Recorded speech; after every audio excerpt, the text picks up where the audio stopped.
Kimi, live na live ibinuking ni Vice Ganda na nakamove on na. Estado ng puso, so happy.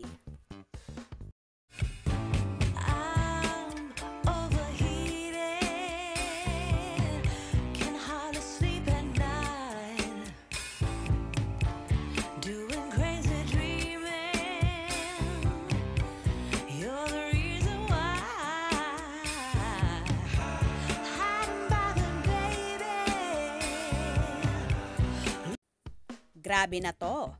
Panibago na naman ang pang-aalaska at pang-ookray na mga host ng It's Showtime kay Kim Chiu. Lalo na si Vice Ganda.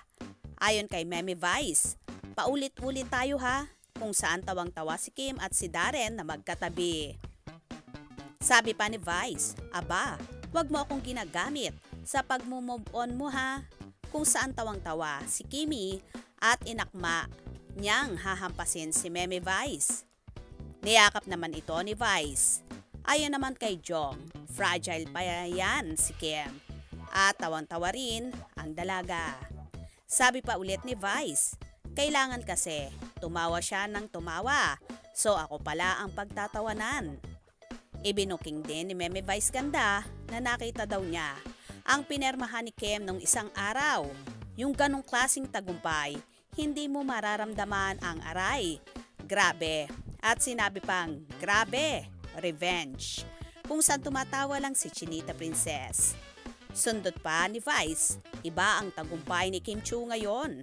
Siksik, liglig, at umaapaw. Siksik, liglig, at umaapaw. Bekenemen.